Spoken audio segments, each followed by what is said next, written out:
The private party for Grandpa Chester's 80th birthday was held in a grand hall at a museum in Washington, D.C. The place looked elegant with soft lighting, fine wine flowing, and a large cake waiting to be cut. Everyone was raising glasses, smiling, celebrating. I was sitting across from my brother Landon and his wife Finley, while my mother Joyce kept busy refilling drinks. I stood up, keeping my voice steady and calm. "Grandpa, I want to thank you for the birthday gift, the old watch that Mom sent saying it was from you." Grandpa Chester slowly set his wine glass down. His warm smile faded into deep confusion. "What old watch? I transferred $500,000 into the gift account in your name so you could buy an apartment yourself." Landon choked on his drink, coughing hard. Finley went pale, quickly patting his back. Joyce shot me a cold stare and snapped, "Stop pretending. An ungrateful person like you only deserves cheap junk." Grandpa slammed his glass on the table.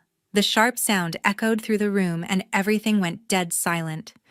If you love real family drama like this, hit that subscribe button now so you don't miss what happens next. Like and comment below if you've ever dealt with something similar. Let's talk about it.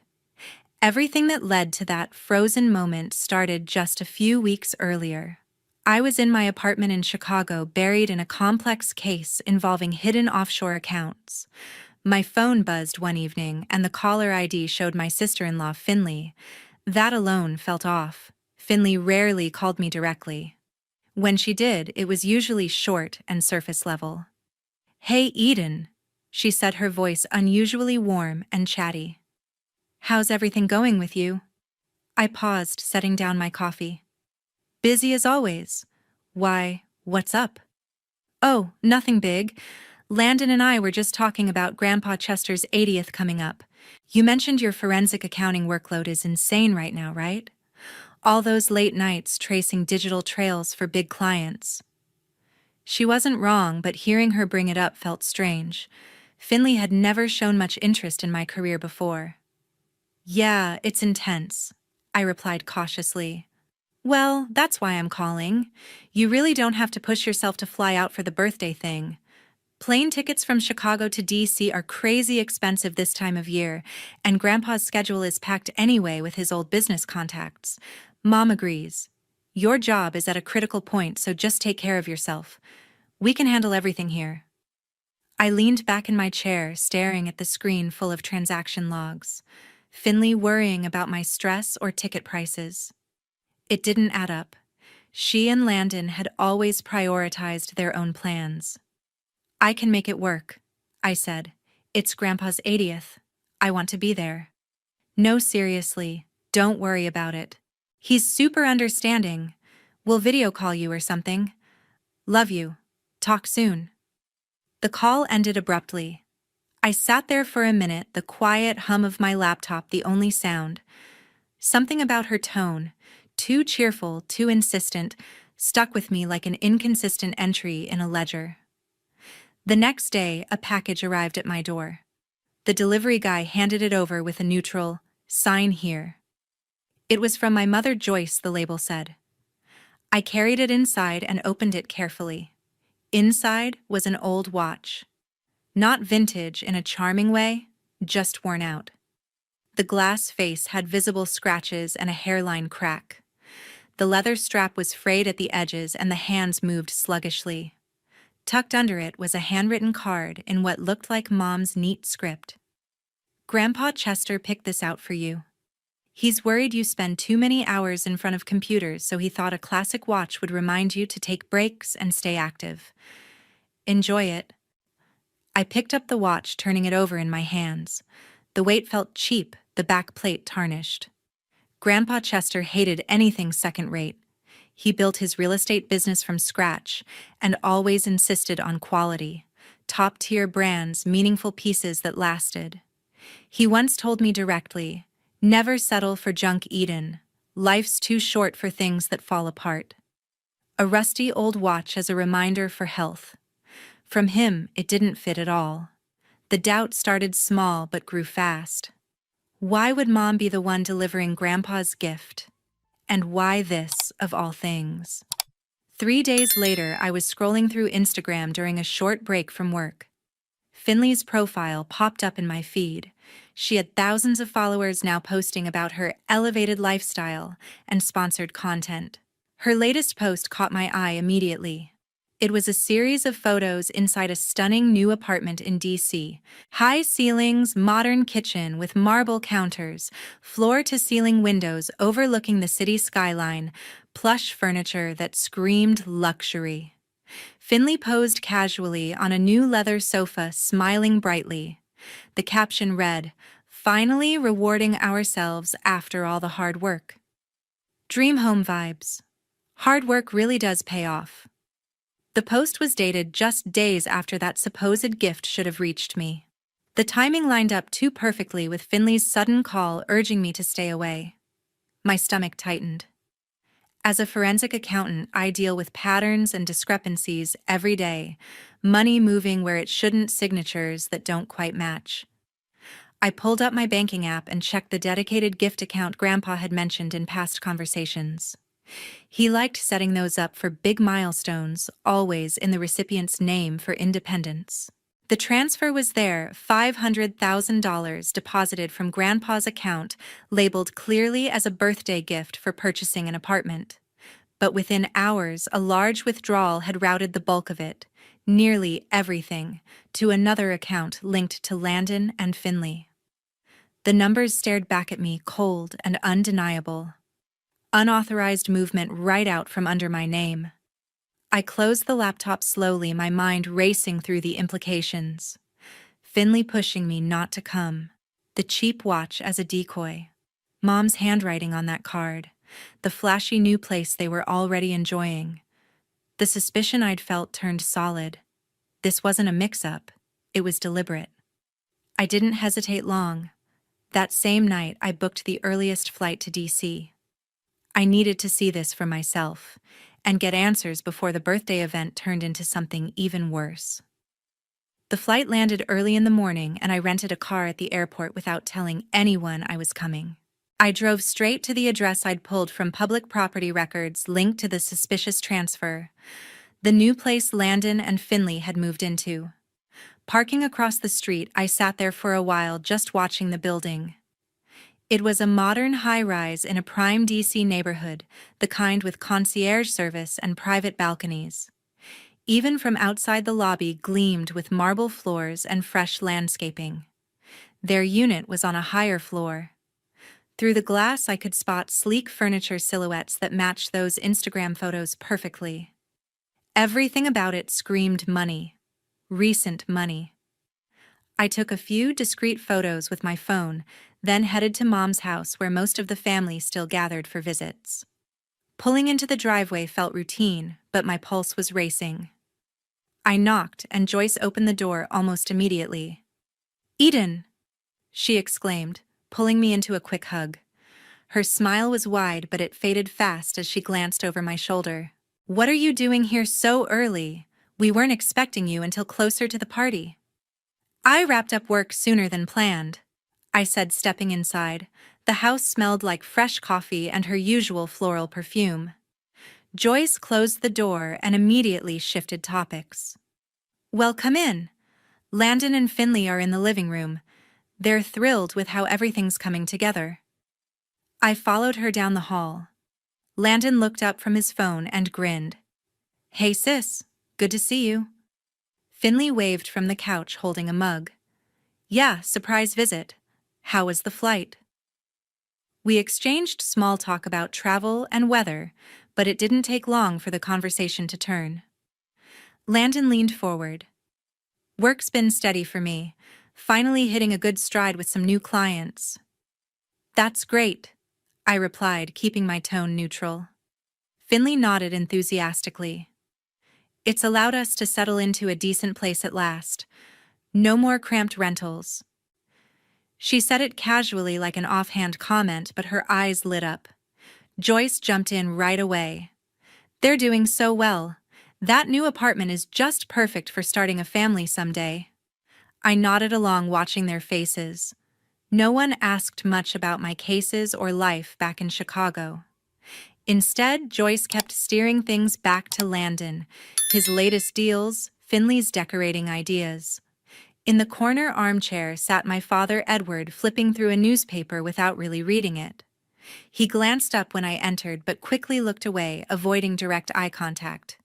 He mumbled a quiet, "Hello, Eden," and went back to his paper. Dad had always been the reserved type, but today he seemed more withdrawn, lines deeper around his eyes, like he hadn't slept well in days. I excused myself to freshen up and wandered toward the kitchen window, which had a partial view of the city. From there, I noted the exact building landmarks, confirming the location, the upscale vibe, the newness of it all. The cars in their reserved spots were upgraded to shiny and recent models. Back in the living room, I sat quietly absorbing the details: new throw pillows on the couch that matched online listings, a framed photo on the side table showing them at a viewing, time-stamped recently. Dinner was casual takeout, and conversation stayed light on the surface. Joyce dominated, praising every little achievement from Landon. Finley added subtle hints about finally having space to entertain. Dad contributed almost nothing, excusing himself early to check emails. That night, after everyone turned in, I settled into the guest room with my laptop. The house was quiet except for distant traffic. I logged into secure portals through my work VPN. Nothing invasive, just accessing records tied to my own name and public filings. The gift account details loaded clearly. Grandpa's deposit sat there, time-stamped for my birthday milestone, explicitly noted for apartment purchase independence.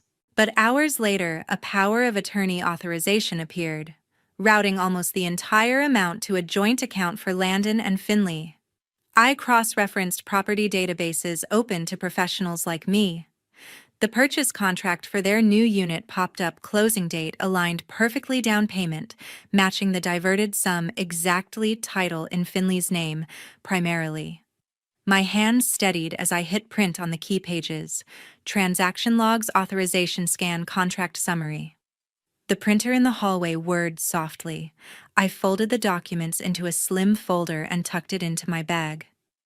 Everything was lined up now, undeniable patterns staring back. The decoy watch, the push to keep me away, the quick spending. It all connected. I closed the laptop and stared at the ceiling for a long time. The birthday event was only days away, and I had what I needed to lay it all out. A few days later, the official celebration at the museum arrived. The venue was a private hall rented for the evening, with elegant lighting casting a warm glow over historical displays in the background. Everyone had dressed up, suits and ties for the men, dresses and heels for the women. Small groups formed naturally, chatting about recent trips or work updates, as waitstaff circulated with trays of hors d'oeuvres and champagne flutes. I mingled quietly, nursing a glass of sparkling water. Landon stood near the center, straightening his tie while listening to a cousin's story about a European vacation. Finley stayed close by his side, laughing at the right moments, her dress catching the light. Their conversation drifted predictably. Finley touched Landon's arm lightly. "We're loving the new nest. Finally feels like a real home base after all the moving around." Landon nodded, his chest puffing slightly. "Yeah, it's a game changer having that extra space." Joyce hovered nearby, beaming at them both.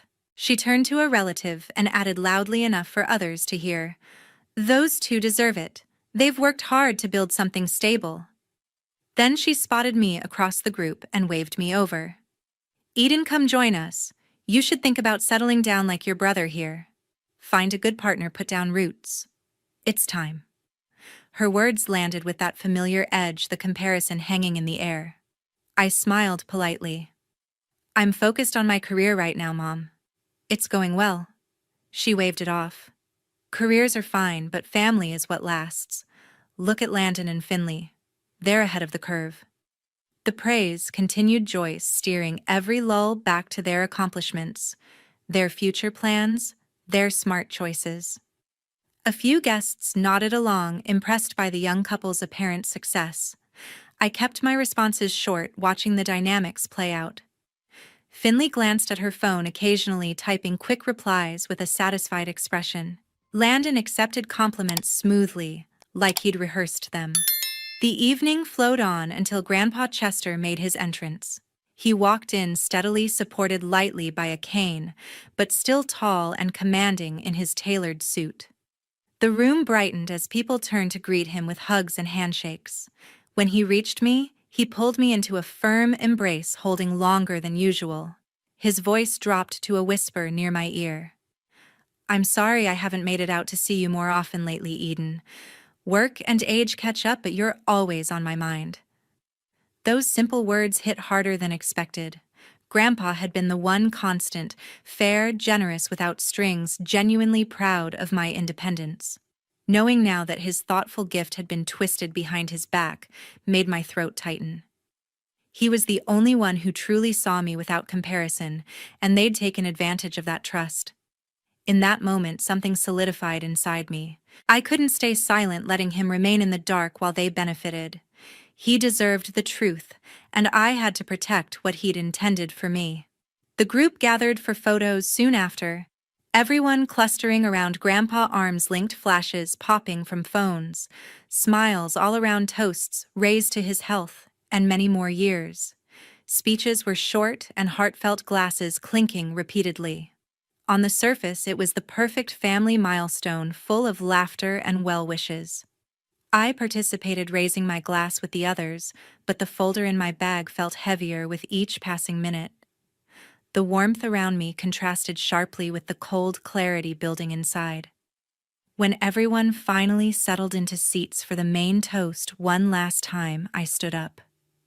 The room quieted as heads turned toward me. I pulled out my tablet and the printed folder from my bag, placing them steadily on the table in front of Grandpa. My voice came out calm, clearer than I felt inside. "Before we finish this toast, there's something important I need to share with everyone, especially you, Grandpa." I tapped the tablet screen to display the first document, angling it so he could see easily. "This is the gift account statement. You transferred $500,000 into an account set up specifically in my name, with the note that it was for me to buy an apartment on my own terms." Grandpa leaned forward, nodding slowly at first, his expression still warm from the celebrations. I swiped to the next page. "But just a few hours after your deposit cleared, almost the entire amount, $498,000, was moved out to a joint account belonging to Landon and Finley." Murmurs started around the table. Landon shifted in his chair, his face flushing deep red, but he stayed silent. Finley gripped her glass tighter, knuckles whitening. I laid out the printed transaction log flat. "Here's the trail."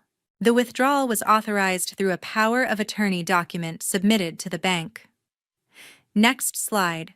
A scanned image of the authorization form zoomed in on the signature line. The signature looks like mine at first glance. Same style, same pen strokes. But it misses one small detail I always include on important documents: a tiny dot in the upper corner of the first letter. It's my personal security mark, something I've done for years to prevent exactly this kind of thing.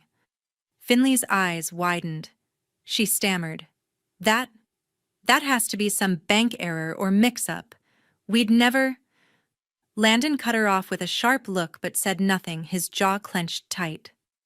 I turned to the final set of pages, public property records and the purchase agreement. And this is where the money ended up. The closing documents for your new apartment, Finley. Down payment matches the transferred amount precisely, with the title primarily in your name. The room went still for a beat. Then Joyce leaned forward, her voice sharp but defensive. "Hold on now. I only did what I thought was best for the family. Landon needed help getting stable with a real home, a place to build their future. Eden, you make good money on your own. You could replace it easily. It was just sharing a little." Her words hung heavy, the favoritism laid bare without apology. Grandpa's face darkened as he studied the screens and papers. His hand trembled slightly on the table, not from age, but raw anger. When he spoke, his voice was low at first, then rose with controlled fury. I've built everything I have through honest work, and I gave that gift because I believed in Eden's independence. To see it taken like this, twisted behind my back for greed, I've never witnessed selfishness in our family at this level. He pushed back his chair, slowly, standing with effort but unwavering authority. This isn't a misunderstanding. It's deliberate. I'll be contacting my lawyer first thing tomorrow to file a civil suit and demand full restitution immediately. Gasps rippled through the guests. Voices overlapped in shock. Questions, denials, accusations flying across the table. Landon finally muttered something about talking this out privately, but his words drowned in the rising noise. Finley tried to interject again, pleading for calm, tears starting in her eyes. Joyce raised her voice over the chaos, insisting it was all for family unity. But no one was listening anymore. Relatives who'd been smiling minutes ago now looked uncomfortable, shifting away from the center. The elegant hall that had felt festive turned tense, conversations fracturing into heated whispers. Grandpa gathered his coat without another word to them, nodding only to me with quiet resolve. One by one, people excused themselves awkwardly, heading for exits in small clusters or alone. The celebration ended in scattered goodbyes and strained silences, the night unraveling completely. The event wrapped up in chaos, with everyone leaving the museum separately, and the days that followed were even worse. Most of the family convoyed back to Grandpa's house, the large place where he'd lived for decades. The drive was silent in my car, the city lights blurring past as tension built. Inside, the living room that usually felt welcoming now seemed too bright under the chandelier. Grandpa sat in his favorite armchair, face still set in quiet determination. Joyce paced near the fireplace, eyes red. Landon slumped on the sofa, arms crossed tight. Finley checked her phone constantly, the screen lighting her worried expression. Joyce broke first, dropping to her knees beside Grandpa's chair. Tears streamed down as she grasped his hand. "Please, Dad, forgive me. I only wanted what was best for Landon, a real chance to build something solid. It wasn't meant to hurt anyone." Grandpa pulled his hand away gently but firmly, his gaze steady on the floor for a moment before meeting hers. Landon shot up from the couch, pointing at me. "You went too far, Eden. Bringing all that up in front of everyone, you've destroyed everything we've built as a family." His voice cracked on the last words, anger mixed with desperation. I stood near the doorway, arms folded, meeting his stare without flinching. Finley stayed seated, phone buzzing non-stop in her lap. Each vibration made her flinch slightly. Messages piling up, friends and contacts pulling away as words spread through shared circles. Dad, who'd been quiet in the car, stepped forward from the hallway shadow. His voice was clear for the first time that night, firm and unwavering. "I can't keep living with these lies anymore." He walked over to me, placing a hand on my shoulder before pulling me into a brief, strong hug. "I'm proud of you for standing up. I'll support you, all the way, whatever comes next." The room froze at his words. Joyce looked at him in shock, mouth opening but no sound coming out. Grandpa nodded at Dad, then turned back to Landon and Finley. "My lawyer will send formal notice tomorrow. The money must be returned in full through the courts. Until then, and maybe longer, I'm pausing any further help your way." Landon started protesting, but Grandpa raised a hand, silencing him. The decision was final. No room for debate. I took a deep breath, looking at each of them, Mom wiping tears, Landon defeated, Finley scrolling silently through what must have been harsh notifications. "This ends here for me," I said evenly. "I'm cutting contact with you three. Mom, Landon, Finley. No calls, no visits. I've had enough." Joyce sobbed harder, reaching out, but Dad guided her back gently. Landon muttered something under his breath, turning away. Finley finally set her phone face down, shoulders slumping. Grandpa rose slowly, signaling the end. "It's late. Everyone should head home." The house emptied awkwardly, separate cars pulling out into the night. I stayed a bit longer with Grandpa and Dad, the three of us sharing quiet coffee. No need for more words right then. Those immediate days dragged with strained texts and avoided calls, the rift widening fast. A few months later, the lawsuit and personal fallout became clear. The civil court delivered its judgment without much delay. Landon and Finley were held fully responsible for repayment, the judge ordering complete restitution of the diverted funds, plus associated costs. They couldn't come up with the cash up front, so the apartment was forced into a quick sale. The hot DC market moved it fast, but after agent fees, closing expenses, and penalties, they walked away with little to show. Downsizing became inevitable. Listings appeared online for their designer furniture, artwork, and appliances as they liquidated whatever they could to settle debts. Finley's online presence suffered the most visible damage. The story leaked into local networks and social media circles, where she'd cultivated her image as an aspirational lifestyle influencer. Comments turned harsh, sponsorships vanished overnight, and her follower count plummeted week by week. People she'd networked with for years distanced themselves publicly, leaving her feed quiet except for the occasional critical mention. Mom and Dad's divorce moved through the system steadily. Dad initiated it, stating plainly in filings that the long pattern of favoritism combined with the recent deception had eroded the foundation beyond repair. The decree came down final and uncontested. He settled into a modest condo closer to his hobbies, looking more relaxed than I'd seen him in years. Grandpa approached things differently with me. He offered practical help, covering part of the down payment on a peaceful townhouse in a quiet Chicago suburb and introducing me to his longtime financial advisor for ongoing guidance. At one of our lunches, he looked me in the eye and said my commitment to doing the right thing, even when it hurt, reminded him why he'd built his success on principle.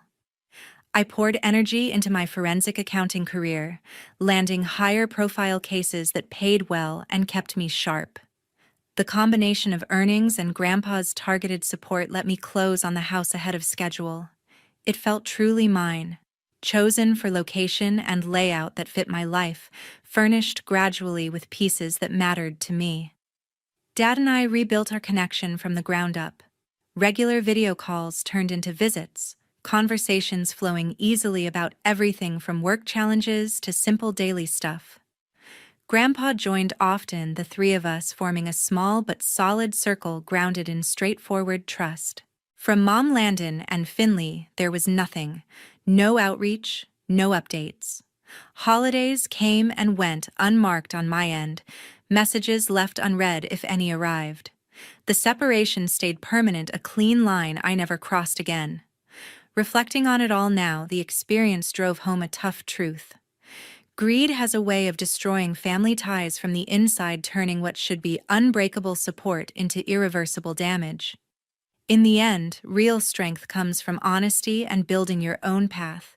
Money can tempt, but it should never overshadow the people or principles that truly define us.